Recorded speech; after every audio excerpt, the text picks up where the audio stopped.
కేంద్ర ప్రభుత్వం మద్దతుతో పవన్ కళ్యాణ్ గారు కూడా పంచాయతీరాజ్లో సంస్కరణ తీసుకురావడం కానీ 10,000 మందికి పదోన్నతులు కల్పించడం కానీ పనిచేస్తున్నారు. ప్రభుత్వం ప్రజలకు విశ్వాసం కల్పించడానికి ఈ ప్రభుత్వం ఉంది. ఈ ప్రభుత్వానికి అందుకే పట్టం కట్టారు. అంత స్టన్నింగ్ మెజార్టీతో అవకాశం ఇచ్చి లా అండ్ ఆర్డర్ కంట్రోల్ లేకపోతే పెట్టుబడులు రావని అన్ని కరెక్ట్గానే ఉన్నాయి కదా ఇప్పుడు. కానీ మీరు చేసిన పాపాలు ఇంకా శాపాల్లో వెంటాడుతున్నాయి. సో అది కారణం. లేదు ఒకటి అరాకొర ఎవరికన్నా మళ్ళీ వైసీపీ ప్రభుత్వం ఏంటి పరిస్థితి ఎవడన్నా ఒకడు ఆగితే ఆగేయడమో కానీ మిగతా 100లో 99 మంది పెట్టుబడి పెడతానికి సిద్ధంగా ఉన్నారు. వాళ్ళకి పూర్తిగా నమ్మకం కలిగిస్తాకి ఈ ప్రభుత్వం పనిచేస్తుంది. స్పీడ్ ఆఫ్ డూయింగ్ బిజినెస్లో పనిచేస్తుంది. రాబోయే కాలంలో పరిశ్రమలు వస్తాయి. 20 లక్షల ఉద్యోగోపాధి ఒకసారి కల్పిస్తాను లోకేష్ బాబు ఏదైతే పాదయాత్రలో చెప్పాడో దాని దిశగానే ఈ రాష్ట్ర ప్రభుత్వం పనిచేస్తుంది. ఆ అంచనా డెఫినెట్గా మేము అందుకుంటాం. సార్, గతంలో సర్ప్లస్ స్టేట్గా ఉండాల్సిన రాష్ట్రాలు ఈ పార్టీకి సర్ప్లస్లో ఉండాలి. ఇప్పుడు బీయింగ్ అంటే అధికారంలో ఉన్న ఎమ్మెల్యేగా ప్రభుత్వం మీదే ఉంది. రానున్న ఈ 5 సంవత్సరాలు అయిపోయేసరికి సర్ప్లస్లో ఉండే స్టేట్గా ఉంటుందా? స్టిల్ ఈ రోజుగా రాజధాని యొక్క ఇన్కమ్ సోర్సెస్ని మీరు ఎంజాయ్ చేసే పరిస్థితి లేదు. ఇంకా కార్యాచరణ చేసుకుంటూ దీన్ని ఒక బేబీగా రూపాంతరం చెందే స్టేజ్లోనే ఉన్నారు. ఈ గడుపుతున్న ఈ 1.5 year రానున్న 3.5 సంవత్సరాలు మొత్తం 5 సంవత్సరాల్లో ఈ రాష్ట్రాన్ని ఖచ్చితంగా సర్ప్రైజ్లో పెట్టి ఒక యూనిఫామ్గా క్యాపిటల్ సిటీ ఇది, దీని ఒక మోడర్న్ ఇది, దీని ఒక మోడల్ ఇది, దీని యొక్క మాస్టర్ ప్లాన్ ఇది అని స్పష్టమైన విజన్తో బయటికి వస్తారనే నమ్మకం ఉంది. ప్రభుత్వం ప్రజలకి ఏమైనా అంత స్పష్టమైనటువంటి హామీ ఇచ్చే పరిస్థితి సర్ప్లస్ బడ్జెట్ లోకి వస్తుందని మీరు ఎలా అనుకుంటున్నారు? Point number 1. గతంలో రాలేదు కాబట్టి అప్పులమయమే అయింది కాబట్టి ఇప్పుడు ఇన్కమ్ సోర్సెస్ కూడా లేదు. ఒక హైదరాబాద్ లాంటి రాజధాని మనకు లేదని చాలాసార్లు బాధపడిన సందర్భాలు ఈ ముఖ్యమంత్రిని చూసాం. వేదనతో ఆయన 18 మీరు హైదరాబాద్ ఉన్న తెలంగాణ బాగుందా? హైదరాబాద్ తో కూడిన తెలంగాణ నీళ్లు నియామకాలు నిధుల పేరు మీద కేసీఆర్ ఉద్యమం చేసి పాకిస్తాన్ స్వాతంత్రం వచ్చినాక పక్క ఎలా వెళ్ళిపోయిందో తెలంగాణ మీరు కూడా పక్క వెళ్ళిపోయింది.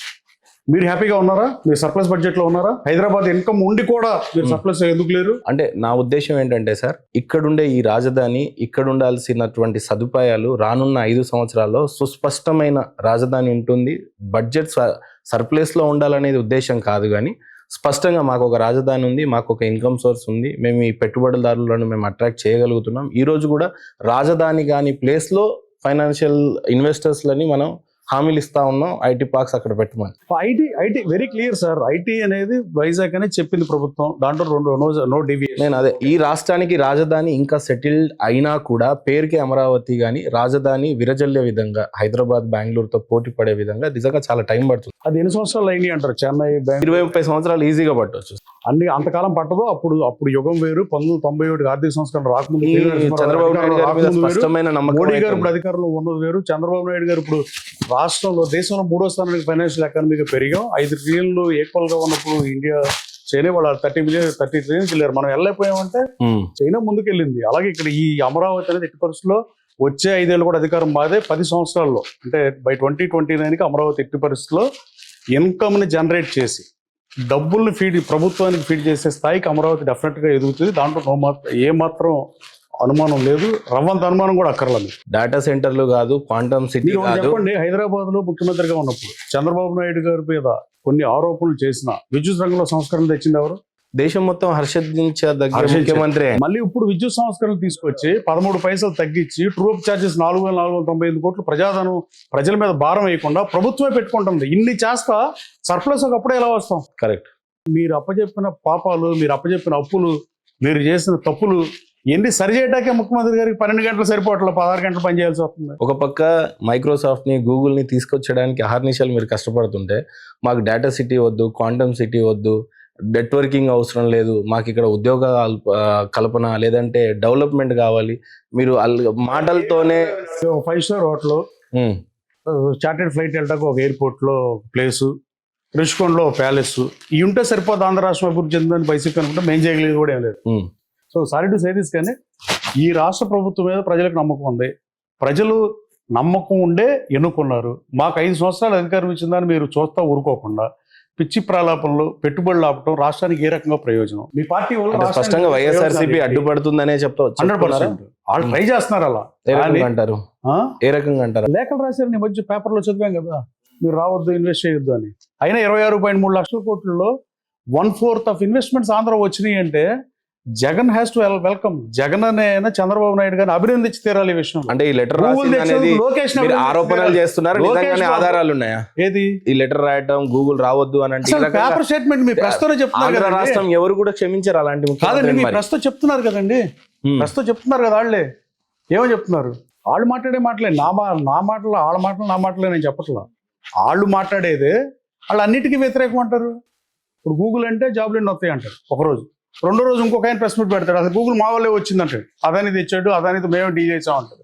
అసలు మాట్లాడేదానికి ఒక క్వశ్చన్ అయితే ఆన్సర్ చెప్పొచ్చు, కానీ వాళ్ళు యూటర్న్ తీసుకుంటే మనం ఏం చేస్తాం?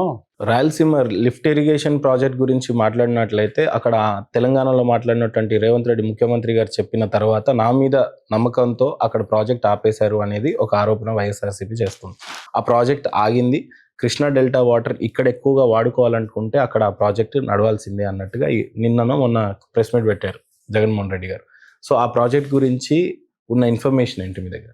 ఆ ప్రాజెక్ట్ గురించి మా మంత్రి గారు స్పందించారు, ముఖ్యమంత్రి గారు కూడా మాట్లాడారు. ఇంక నేను మాట్లాడేది ఆపేయడానికి గల కారణాలు ఏది అంటే తాత్కాలికంగా ఆపేశారు అని చెప్పేసి అసెంబ్లీలోనే రాష్ట్ర ప్రయోజనాల కోసం పనిచేసే పార్టీ ఏదైనా ఉంటే Telugu Desam party. NT Ramarao party పెట్టినప్పటి నుంచి బోల్డ్ అండ్ రిఫార్మ్స్ తీసుకొచ్చాడు. తెలుగుదేశం పార్టీ సంక్షేమ పథకాలు తీసుకొచ్చింది కూడా ఎన్టీ రామారావు. కిలో బియ్యం ₹2 పథకం జనవరి 9, కరెక్ట్గా 9వ తారీఖుకి 43 ఏళ్ళు. 43 సంవత్సరాల క్రితం కిలో బియ్యం ₹2 పథకం పెడితే ఎన్ని ప్రజాప్రభుత్వాలు మారినా ఇవాళ కూడా పథకాన్ని తీసే సాహసం కూడా ఏ పార్టీ ఏ ప్రభుత్వం చేయాలి. కరెక్ట్. అలాగే సంక్షేమం కానీ అభివృద్ధి కానీ తెలుగుదేశం పార్టీ లక్ష్యం. మా విధానం సుస్పష్టం. కేవలం 3 పాయింట్లు చెబుతారు: రిఫార్మ్, పర్ఫార్మ్, ట్రాన్స్ఫార్మ్. అంతే. మేము క్లియర్గా ఉన్నాం. ప్రభుత్వం పనిచేయడానికే ఉంది, ఎన్డీఏ కూటమి కూడా పనిచేయటానికే ఉంది. మేమేమి జగన్మోహన్ రెడ్డి గారు కనుక చంద్రబాబు నాయుడు గారి ఇంటి మీదకి వెళ్తే మంత్రి పదవులు ఇచ్చినట్టుగా మేము వెళ్ళి జగన్మోహన్ రెడ్డి గారి మీద మాటలు యుద్ధం చేయట్లా. మేము జగన్మోహన్ రెడ్డి గారిని దోషణ పర్వం తీసుకెళ్ళట్లేదు. ఎవరు తెలుగుదేశం వాళ్ళు తీసుకెళ్ళా. జనసేన పవన్ కళ్యాణ్ గారు కానీ చంద్రబాబు నాయుడు గారు కానీ ఒప్పుకోరు. ఎవడన్నా అటెండ్ పని చేస్తాను సస్పెండ్ కూడా చేస్తారు. సో విలువలతో కూడా డిసిప్లిన్ ఉంది ఇప్పటికి కూడా. టీడీపీ పార్టీలో ఇప్పటికీ ఆ డిసిప్లిన్ ఉంది, 100% ఉంది, నో డౌట్ అబౌట్ ఇట్. అంతే కదా, లేకపోతే ఏముంటుందండి? గతంలో ఇద్దరు ఇప్పుడు ఎవరికైతే ఎమ్మెల్యే సీట్లు రాలేదో వాళ్ళందరూ ప్రెస్ మీట్ పెట్టి తిడుతున్నారు. ఇప్పుడు చంద్రబాబు గారిని, లోకేష్ గారిని, పవన్ కళ్యాణ్ గారిని సీట్లు అప్పుడే మంత్రులు వస్తాయని తిట్టారు. ఇప్పుడు దీని మీద చట్టం చేయాల్సిన అవసరం ఉంది. బూతులు తిట్టే భాష మీద కానీ శాసనసభలో శాసనకర్తగా అది కోరుకుంటున్నారు. ఓ చట్టం వచ్చి దానికి ప్రొసీజర్ క్రియేట్ చేయకపోతే, లేకపోతే దీనికి అంతం ఎక్కడ? పెద్ద లీడర్ అనే ట్రెండ్కి వచ్చింది ఒకనొక టైంలో. పాలనలో పారదర్శి కానీ, టెక్నాలజీ కానీ, నిబంధన బలోపేతం కానీ, సంస్కరణ అమలు చేస్తాం కానీ, వీటన్నిటికీ చంద్రబాబు గారు ప్రభుత్వం బ్రాండ్ అంబాసిడర్. డెఫినెట్గా ఒకే ఒకటి సూటిగా సుస్పష్టంగా చెప్పదలుచుకున్నాం. దేశంలో వచ్చిన పెట్టుబడుల్లో 25% అబౌవ్ మన రాష్ట్రానికి వచ్చినాయి అంటే దీనికన్నా సాక్ష్యం ఇంకోటి మాట్లాడటం వేస్ట్ ఆఫ్ టైం. అదే మాకు 1%, 2% పెట్టుబడులు వస్తే మాట్లాడవచ్చు. మీ ప్రభుత్వానికి ఎంత వచ్చిందో రెండే కంపారిజన్లో. వైసీపీ ప్రభుత్వం 5 ఏళ్ళ అధికారంలో ఉన్నప్పుడు దేశంలో వచ్చిన పెట్టుబడుల్లో ఎంత పర్సెంటేజ్ మీకు వచ్చింది, అది రండి చర్చిద్దాం. బహిరంగ చర్చ కూడా సిద్ధం. గతంలో ఇదే జగన్మోహన్ రెడ్డి గారు 5 ఏళ్ల పాలన చేశారు. ముఖ్యమంత్రి గారు ఇప్పుడు ఉన్న చంద్రబాబు నాయుడు గారు కూడా పాలించారు. ఇప్పుడు కొత్తగా మళ్ళీ అధికారంలోకి వచ్చారు.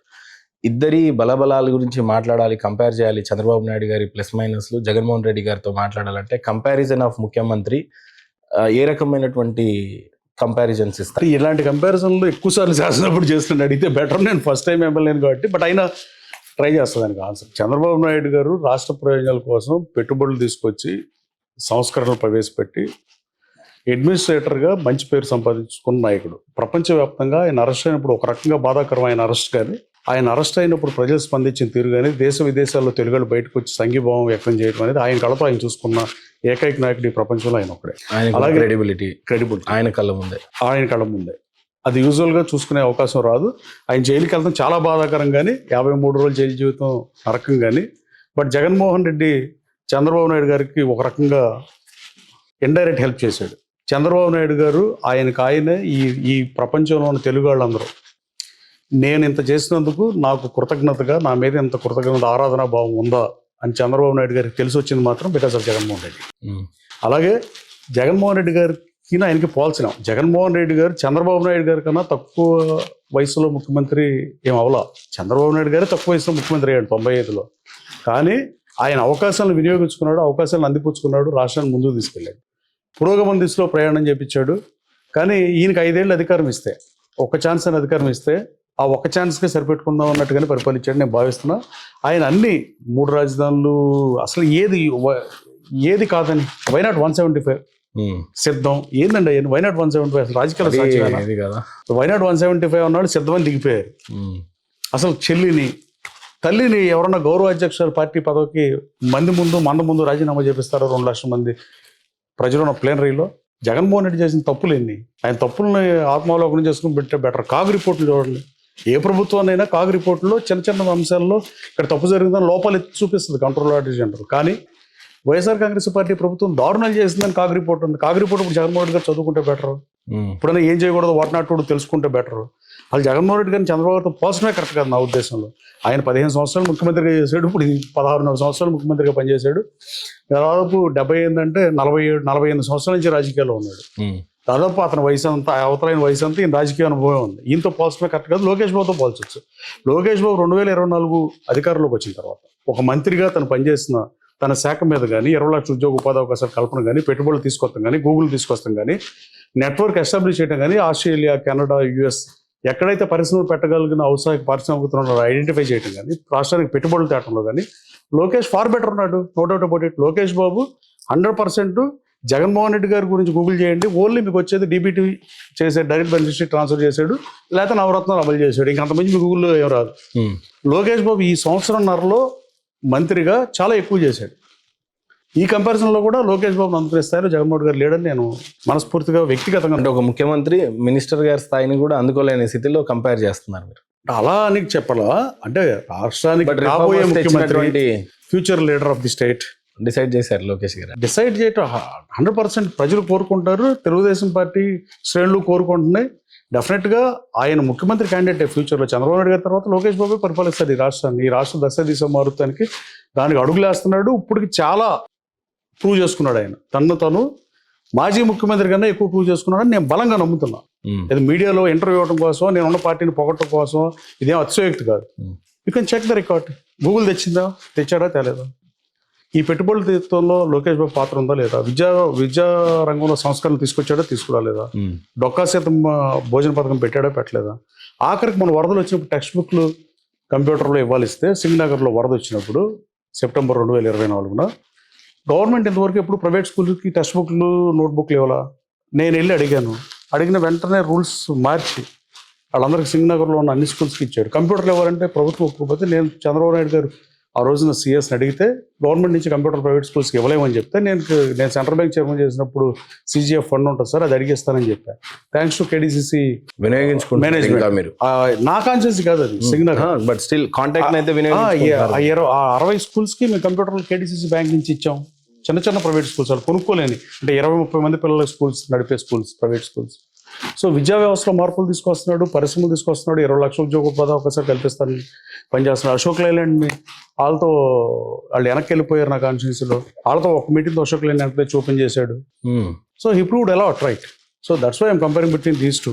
వెంకట్రావు గారు, ఇప్పుడు మిమ్మల్ని ఎలా కన్సిడర్ చేయొచ్చు? 2010 నుంచి రాజకీయంలో ఉన్నట్టు కన్సిడర్ చేయొచ్చా? 2014 నుంచి కన్సిడర్ నేను 2017 ఆగస్టు 9 ఇండియా వచ్చా. అప్పుడు అమెరికాలో ఉన్న $14 అడిగారు, 18లో వైఎస్ఆర్సీపీ నుంచి కంటెస్ట్ చేశారు. 19 ఎలక్షన్లో పోటీ చేశారు. సో 8 ఏళ్ళు అయింది రాజకీయాల్లో. 8 ఏళ్ళ ఈ 8 ఏళ్ళ రాజకీయ జీవితంలో అప్స్ అండ్ డౌన్స్ అయితే చూశారు, కానీ ఆ అనుభవం నుంచి నేర్చుకున్నది ఏమన్నా ఉంది? బాధపడిన సందర్భాలు ఏమైనా ఉన్నాయి అని అంటే ఏం చెప్తారు? మీ అనుభవం ఏంటి అసలు 8 ఏళ్ళ రాజకీయాల్లో? బాధలే ఉంటాయండి, టు బి ఫ్రాంక్లీ స్పీకింగ్. ఇందాకనే మరి చైర్ని ఎంజాయ్ చేస్తున్నానన్నారు. చైర్ని ఎంజాయ్ చేయడం వేరు, బాధలు వేరు. ఇప్పుడు బేసిక్గా మా పేరెంట్స్ అందరూ రాజకీయాల్లోకి వద్దని చెప్పలా, ఈ డబ్బులు ఎందుకు తగలేస్తున్నావు అని అడగలా, వాళ్ళు ఏం బాధపడలా. కానీ నేను బాధపడుతున్నాను అనుకోండి. గతంలో వైసీపీలో చాలా అవమానాలు, అవహేళనలు ఎదుర్కొన్నా. 2 మంత్రులు ఉంటే వాళ్ళు నా మీదే పనిచేశారు. నేను పవర్ లేకపోయినా జనరేటర్ మీద నడిపా. గన్నవరం కాన్స్టిట్యూన్సీలో నా మనుషుల్ని, నా వర్గాన్ని, నా కార్యకర్తలను నేను కాపాడాను.